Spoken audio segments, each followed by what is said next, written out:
Qui nous a lâché tout à l'heure. La connexion nous a lâché. Je suis en direct avec mes fils. Ils ont souhaité poser quelques questions suite au direct que nous avons lancé parlant des sacrifices humains. On a parlé d'un certain nombre de choses, c'est-à-dire les types de démons qui sont réveillés. Au sorti de ces rites, je salue tous les membres de la communauté, je salue tous les frères et sœurs, je salue mon papa. Vous qui nous suivez, j'ai vu beaucoup de personnes tout à l'heure déjà. Alors, il est question de poser des questions et c'est le frère, je reçois ce soir pour vous, le frère Jean-Vincent Gampa, il y a le frère Roch, il dit qu'il est Jésus est Seigneur. Alors, il y a Martial Azélino, il y a ma fille Ariel qui est ici. Il y a le frère Florentin, il y a d'autres frères qui sont en route. Alors, je suis là pour répondre à ces questions, pour aider un peu nos frères qui sont ignorants par rapport à des réalités et qui se perdent parfois à aller rencontrer des personnes qui veulent faire des expériences avec des démons, des esprits méchants, et qui parfois malheureusement posent comme condition à ces jeunes des rites sacrificiels et qu'ils offrent sans savoir que c'est aux démons réellement qui sont en train d'offrir. Tout sacrifice qui touche à l'être humain quitte le plan chrétien et rentre directement dans un plan démoniaque. Pourquoi? Parce que le diable n'aime pas l'homme. Alors, je suis là pour poser vos questions. Merci papa. Il est vrai que nous avons entendu beaucoup de crimes crapuleux qui ont été commis sur des enfants, des femmes, même des hommes aussi, depuis quelques jours, quelques semaines, en guise de sacrifice, pour pouvoir s'enrichir. Mais nous savons que la Bible nous enseigne dans Proverbe 10, 22 que c'est la bénédiction de l'Éternel qui enrichit. Mais beaucoup de jeunes de notre génération courent pour faire ces sacrifices-là, pour dire qu'ils veulent s'enrichir, que c'est la source d'enrichissement qu'il faut. On a même eu à dire dans des chansons, on s'attaque pour pouvoir s'enrichir. Qu'est-ce que vous en pensez? Moi, je pense que ces rites sont des rites faux.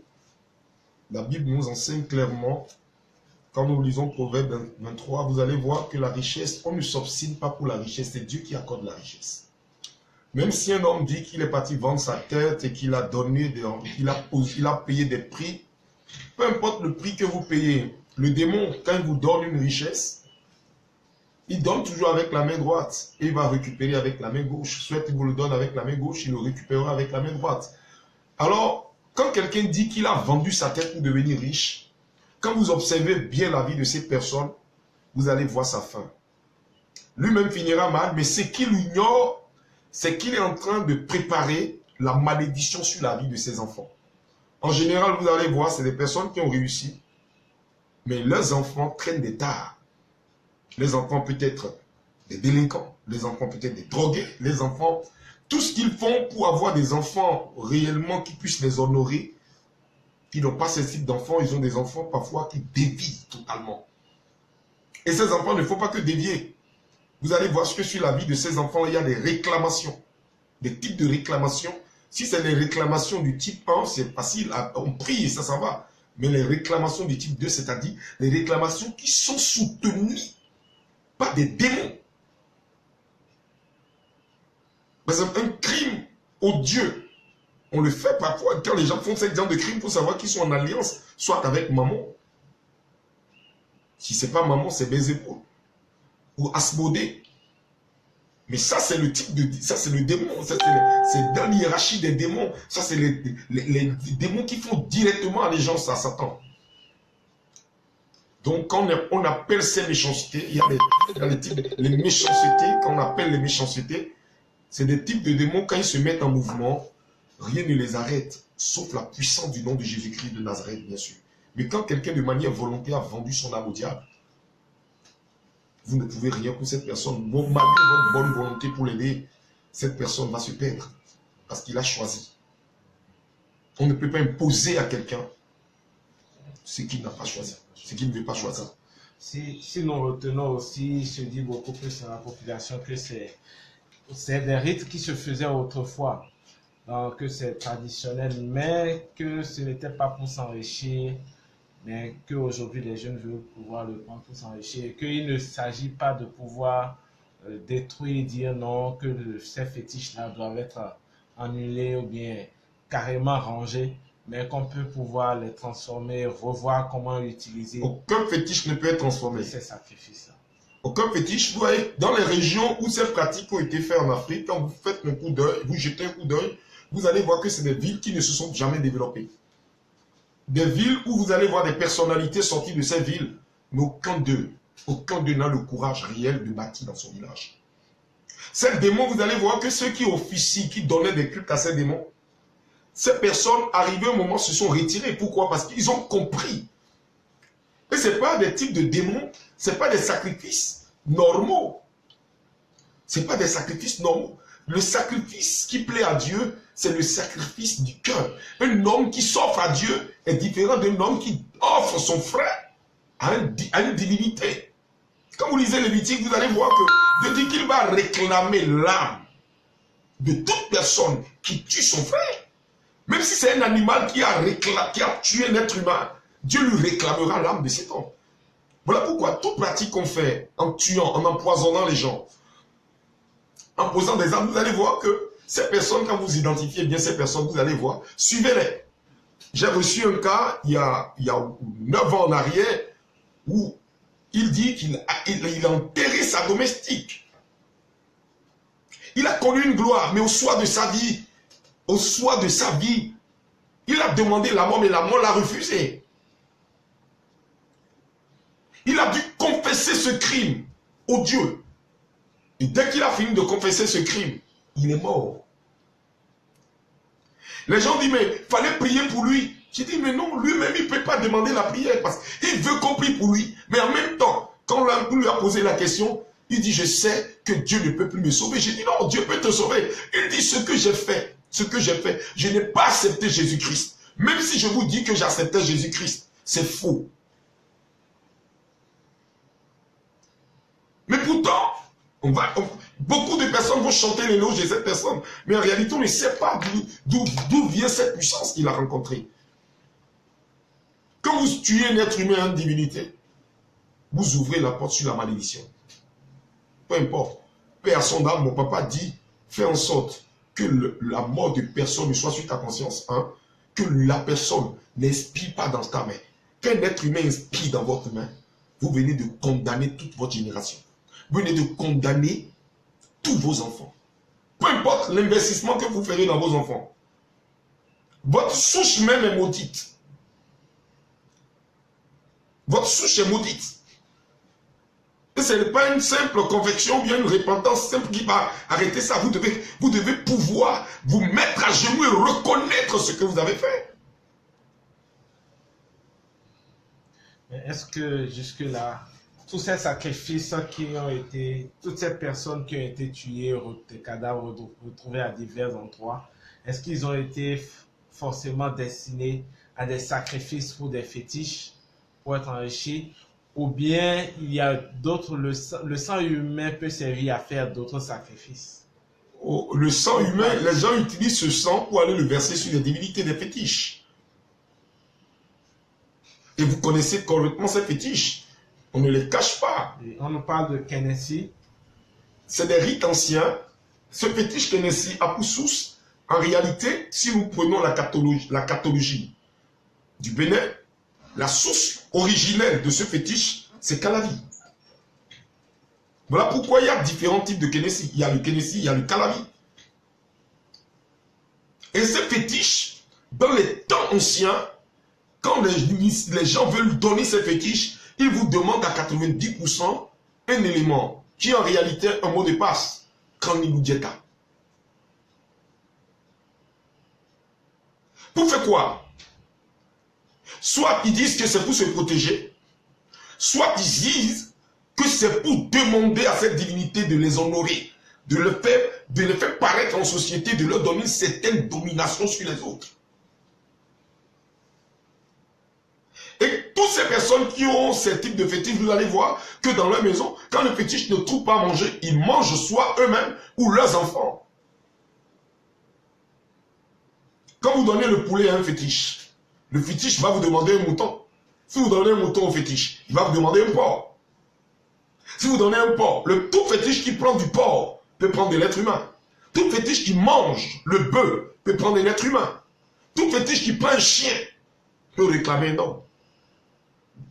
Parce que le fétiche sait qu'il n'est pas une divinité légale. Il est là pour réclamer des droits. Quand le diable veut montrer à Dieu que ta créature que tu as créée au-dessus de tout, le voici immolé devant moi. Vous voyez un peu, c'est une méchanceté qui est en train de naître dans le cœur des gens. Il y a d'autres qui sont des crimes odieux. Des crimes qui n'ont rien à voir avec les divinités, les idoles, rien. Mais c'est de manière délibérée que ces personnes manifestent une méchanceté.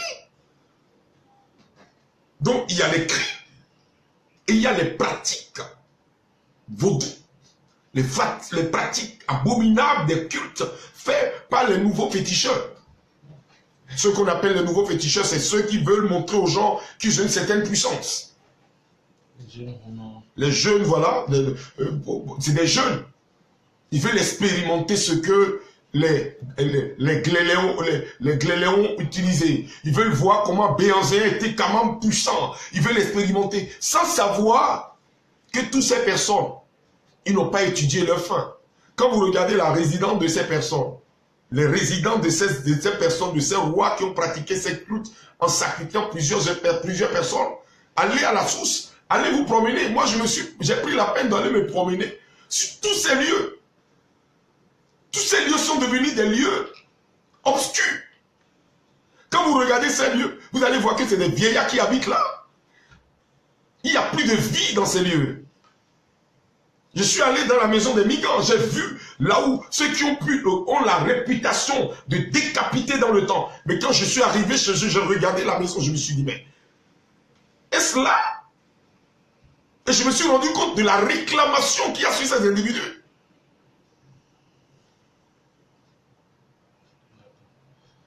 Mais aujourd'hui, voilà que de plus en plus, il y a cette psychose. Les parents envoient leurs enfants à l'école et veulent tout faire pour pouvoir s'assurer que leurs enfants rentrent correctement. Ils rentreront. Ils sont dans la crainte.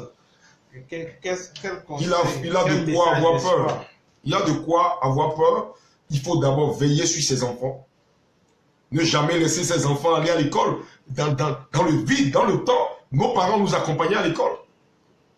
Ça nous interpelle sur notre sens de responsabilité. Un ami ne peut pas venir chercher mon enfant à l'école à ma place. Ou quelqu'un qui rend visite, qui fréquente ma famille, ou qui fréquente la maison, puisse venir 2 minutes. Oui, vous allez voir que ce type de pratique-là clôture la plateforme de l'Afrique de l'Ouest. Ça va jusqu'à dans l'Afrique de l'Est. Ça circule. Vous allez voir que ces villes, quand vous prenez, par exemple, le Gabon, où le Bouti est pratiqué, où certains cultes plus abominables sont pratiqués, vous allez voir que c'est des villes qui ne se développent pas réellement, ou des villes qui vivent des réclamations fortes. Il n'y a pas la paix dans ces villes-là. Non, nous bénissons Dieu pour le Bénin, malgré nos crimes terribles. Dieu nous aime. Oui. Merci, frère, merci. Pour compléter la question de mon frère Jean-Vincent. Alors, aujourd'hui, le constat est là. La situation est alarmante. Parce que nous constatons que c'est beaucoup plus les enfants. Quand je dis des enfants, c'est des enfants de 16 ans, de 17 ans, de 18 ans, 19 ans, 20 ans, Oui. qui ont ces fétiches-là. Ma question est la suivante. Là, les parents ont démissionné. Il y a aussi le pouvoir central aussi qui a démissionné. Il y a aussi l'école aussi et la religion. Et qu'est-ce que nous pourrions faire aujourd'hui, concrètement? Parce que il faut maintenant sensibiliser, amener les parents à comprendre le bien fondé, le danger, qui les guette eux-mêmes. Quelle sensibilisation, quel message vous aviez à l'endroit en fait, de toutes ces couches-là? Moi, je pense que d'abord, la jeunesse, la frange de jeunesse qui est en train de vivre ces genres de trucs, c'est la curiosité. Il y a les amitiés que nous avons. Quand vous voyez même les enseignants eux-mêmes, qui sont devenus eux-mêmes des problèmes, qui ne savent pas pourquoi ils sont enseignants parfois. D'autres deviennent enseignants parce qu'ils n'ont plus, ils ont tout essayé, ils n'ont pas trouvé d'emploi. Donc ils ont pris comme fonction, ce n'est plus leur vocation. Vous comprenez? Et quand on parle du pouvoir central, je dis, c'est partagé. Il ne peut pas couvrir tout. L'éducation d'abord part de la maison. D'abord notre base, la maison. Quand le père et la mère jouent bien leur rôle, que les enfants sont encadrés, que les phénomènes de télé ouverts à tout moment aux enfants, où nous on avait vécu on n'avait pas accès à tous ces trucs avant. Aujourd'hui, il faut contrôler tout ce que nos enfants suivent. Parfois, quand vous allez sur Google, vous allez voir des individus poster des trucs terribles. Des sacrifices faits devant des crânes humains, vous allez voir ça sur Facebook. Vous comprenez un peu ce que je dis? Alors, quand on parle de la religion a pour rôle de nous aider à comprendre l'amour de Dieu pour nous. Grandir notre être intérieur, nous focaliser sur le but, l'essentiel, l'amour de Dieu. Un homme qui a l'amour ne peut pas aller faire du mal à son prochain. Quand vous vivez dans l'amour, vous aimez l'autre comme vous-même. Mais est-ce que nous, parents, nous aimons aussi? Nous aimons encore nos enfants. Chacun court, tout le monde veut réussir. Et la curiosité de l'adolescent, du jeune pubère, le pousse à poser des actes. Il veut comprendre. Il veut voir pourquoi ces anciens ont pratiqué ces cultes, sans savoir en réalité les réclamations. Quand j'ai vu ces phénomènes, je me suis promené, j'ai pris ma voiture, je suis allé jusqu'à Bomé. Je suis allé à Ouida. Je suis allé à Adja. Je suis allé jusqu'à Tado pour voir, pour poser des questions, pour voir pourquoi la jeunesse est-il préoccupée à prendre ce type de fétiche.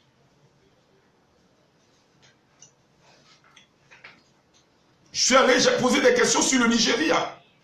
J'ai vu un peu ce qui se passe. Le phénomène, ce qui est en train de réellement poser le problème, c'est le phénomène des jeunes qui veulent gagner leur vie à partir de l'Internet. Il y a une maman qui m'a dit que les Blancs nous ont escroqués. Que les Blancs nous ont tellement volé que ce que son enfant fait n'est pas mauvais, que son enfant ne fait que récupérer ce que les Blancs ont volé à ses ancêtres. Et je lui ai posé la question, mais est-ce que tu as posé la question sur ta famille? Qui a été une seule fois riche dans ta famille? Tout le monde est pauvre chez toi. Qu'est-ce que les Blancs ont volé chez toi en réalité? Même si les Blancs ont volé quelque chose chez toi, est-ce qu'ils ont volé ta dignité, ils ont volé ton honneur? Est-ce qu'ils vont voler ta personnalité? Mais la maman dit non de lui laisser son enfant. Vous voyez? Parce que ce que nous ignorons, l'argent qui provient de l'escroquerie, d'un crime en offrant la vie des autres, tous ceux qui goûtent à cet argent sont condamnés. Toutes les personnes qui dépensent cet argent vivent automatiquement dans la même réclamation. Or, l'argent du sang ne paye personne. Le sang de l'innocent qui est versé crie et Dieu répond toujours. Je suis allé en Israël et j'ai posé la question sur ce qu'a servi l'argent de Judas. On m'a montré la terre. Le terrain n'est pas habité. Pourquoi? Parce qu'on dit que là, sur cette terre, l'argent qui a acheté ce terrain, c'est l'argent du sang. Or, le sang qui est versé, c'est le sang de Jésus-Christ de Nazareth pour nettoyer la source de notre vie, nettoyer la racine de nos fautes. Mais malgré ça, pas pudeur, cet endroit est resté désert. Et sans doute, c'est devenu le lieu des démons qui voudraient habiter un lieu où le sang a été répandu. Le sang de l'homme contient l'esprit, l'âme, et maintenant le liquide rouge que nous voyons. Voilà pourquoi quand un crime, vous commettez un crime, vous payez. On ne peut pas voir ceux qui ont la richesse, qui dorment qui roulent une Cadillac ou une voiture terrible et penser que ces personnes sont heureuses, c'est faux. Si vous pouvez leur poser des questions, ils vont vous répondre. Beaucoup roulent dans des grosses voitures, mais leur âme n'est pas en paix. Leur conscience est dérangée. Ils sont perturbés, même la nuit, pendant que vous dormez, eux autres ont peur. Ils vivent dans la peur. Voilà. Ok, merci. Ma deuxième question. Pourquoi c'est en Afrique que nous observons ce type de pratiques? L'Afrique, vous savez, l'Afrique, c'est... L'Afrique, qu'est-ce que je peux dire? L'Afrique, nous Africains, on est expressifs. On pense que tout ce que nos ancêtres ont fait sont de bonnes choses. Voilà pourquoi on doit prêcher beaucoup l'évangile à l'Africain. On doit lui parler de la réalité de l'amour de Dieu. L'Africain a pratiqué ses cultes cherchant Dieu. Cherchant Dieu, étant la richesse d'une connaissance. Le mot vaudou veut dire vaubodou. C'est-à-dire ils veulent puiser à une source. Mais quand vous n'avez pas la bonne source, vous puisez à une mauvaise source. Et ce qui fait le problème qu'on a aujourd'hui avec la jeunesse. L'Africain, c'est pas seulement en Afrique que ces cultes sont pratiqués. Ces cultes sont pratiqués dans plusieurs autres nations. En Europe. Les gens pensent que les phénomènes de loup-garou sont seulement... Non, c'est lié en Europe aussi. En Asie, en Indonésie. Des sacrifices humains sont faits. Mais quand vous regardez les lieux où ces sacrifices sont faits en Inde, en Chine, au Japon, partout dans ces pays où ces cultes sont pratiqués, vous allez voir que ces villes ne se sont pas développées réellement.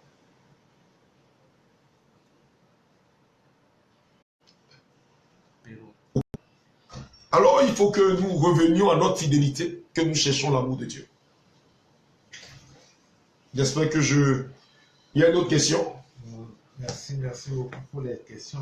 Est-ce que aujourd'hui vous avez un message d'espoir pour tous ceux-là qui pensent que vraiment la situation est désolante et en général pour tout le peuple de Dieu, qu'est-ce qu'il faut faire? Est-ce qu'il faut prier? Comment est-ce qu'il faut prier désormais? Quelle disposition prendre? Moi je pense que nous devons demander à Dieu de nous donner la capacité de prier, de nous donner le don de la prière qui est exaucé, de nous apprendre à prier. Nous devons quitter les prières de plainte et poser des questions à Dieu, comme Jérémie l'a fait dans Jérémie 15, à partir du verset 15. Priez réellement, fléchis genoux, demandez à Dieu de faire miséricorde à ce peuple qui s'égare. Invoquez le sang de Jésus-Christ. Priez pour nos enfants. Plongez nos nations dans le sang de Jésus-Christ. Réclamez la gloire de Dieu sur notre nation, sur nos nations. Parce qu'il y a plusieurs personnes qui me suivent. Les gens me suivent depuis la Côte d'Ivoire, les États-Unis, l'Australie, la Chine. On doit pouvoir invoquer le sang de Jésus-Christ. Demander au sang de Jésus-Christ de venir prendre le contrôle de cette génération. De venir prendre le contrôle de nos vies. Nous ne pouvons plus aller dormir sans invoquer le sang de Jésus-Christ. Beaucoup pensent que, en évoquant le sang de Jésus-Christ, c'est un cri aveugle. Mais le seul sang qui peut sauver, c'est le sang du Christ. Parce que le nom de Jésus-Christ n'a pas été donné aux anges. Il a été donné au Fils unique de Dieu, qui a hérité de ce nom. Et je prie que ce temps de carême, cette semaine sainte que nous entamons, puisse apporter la grâce. Parce que nous avons une semaine où Dieu puise dans sa source de miséricorde pour sauver le monde. Voilà pourquoi j'aime beaucoup l'Église qui permet chaque année un temps, au temps de carême, de nous mettre à genoux et de vivre intensément ce temps. Ceux qui rentreront dans la grâce du quadragésima vivront l'expérience.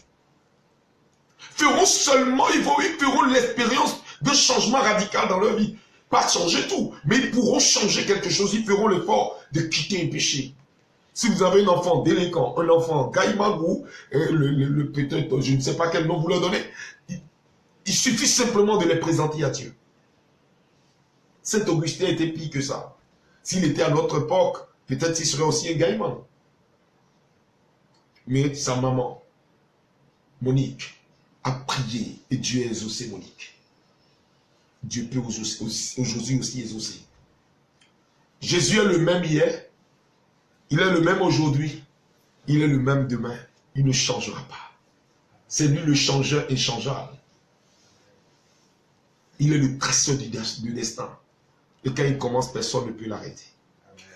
Que Dieu vous bénisse. J'espère que j'ai satisfait chacun. Et en résumé, nous retenons que le sacrifice humain à n'importe quel fétiche est vain. Elle ne vaut rien, absolument rien, n'apporte aucun bonheur, aucune richesse. Au contraire, elle ouvre une malédiction. Seul celle de Dieu et le seul sang qui a été versé pour tout le monde, c'est le sang de Jésus-Christ de Nazareth. Merci à tous ceux qui nous ont suivis et à la prochaine. Amen. Que Dieu vous bénisse, que sa faveur soit sur vous. Je vous fais vivre ceux qui sont dans la salle, qui m'ont interviewé, ils sont tous là. Ils sont tous là. Vous avez tout le monde. Ça leur a pris beaucoup de temps pour me poser la question. Mais moi, je vous dis, ne perdez pas espoir. Christ est le même hier, aujourd'hui et éternellement. Il n'a pas changé. Je vous dis une vérité. L'Éternel nous tend encore la main. Ceux qui ont écouté cette émission, je veux vous inviter à dire avec moi une parole. Seigneur Jésus, je crois en ta miséricorde. Je crois en ta miséricorde. Je crois en ta paix. Je crois en ta paix. Et je prie ce soir. Et je prie ce soir. À cette heure de la journée. À cette heure de la journée. Père, que ton sang coule. Que ton sang coule. Sur le Bénin. Sur le Bénin. La Côte d'Ivoire. La Côte d'Ivoire. Le Burkina. Le Burkina. Le Gabon. Le Gabon. Le Togo. Le Togo. Le Nigeria. Le Nigeria. Toutes ces villes où les crimes rituels ont été posés. Toutes ces villes où des crimes rituels ont été Je prie que ton sang se mette à crier plus fort. Je prie que ton sang se mette à crier plus fort. Que ton sang guérisse ces villes. Que ton sang guérisse ces villes. Guérisse ces personnes malades. Guérisse ces personnes malades. Ô Père. Ô Père. Nous croyons que c'est parce qu'ils sont malades. Nous croyons que c'est parce qu'ils sont malades qu'ils posent ces gens d'actes. Qu'ils posent ces gens d'actes. Nous te supplions, notre Seigneur, notre Roi. Nous te supplions, notre Seigneur. Guéris leur mental. Guéris leur mental. Convainc-les du péché. Convainc-les du péché. Et montre-leur la voie. Et montre-leur la voie. Seigneur, Seigneur, que ton amour visite chaque famille. Visite chaque famille. Chaque maison. Chaque maison. Dans lesquelles se trouve un délinquant. Dans lesquelles se trouve un délinquant. Un frère qui refuse d'écouter. Un frère qui refuse d'écouter. Que ta gloire les visite. Que ta gloire les visite. Père, nous te disons merci. Nous te disons merci. Au nom de Jésus. Au nom de Jésus. Si quelqu'un veut donner sa vie à Jésus-Christ, qui répète simplement après moi, Seigneur Jésus, je viens te donner ma vie. Prends le volant de ma vie. J'ai posé des actes par le passé. Aujourd'hui, je viens me livrer entre tes mains. Je crois en ta guérison. Je crois en ta miséricorde. Que ta grâce visite et couvre ma vie. Père, au nom de Jésus-Christ. Amen. Que Dieu vous bénisse. Ce fut un plaisir de partager ce temps avec vous. Gardez la ligne.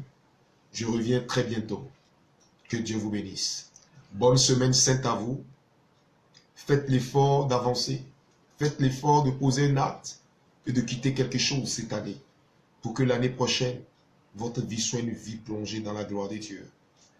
Exercice, je vous demande de lire Jérémie chapitre 1, versets 17 à 19 et Ésaïe chapitre 44, le verset 1 à 10. Que Dieu vous bénisse. Que sa faveur soit sur vous. Amen. À très bientôt.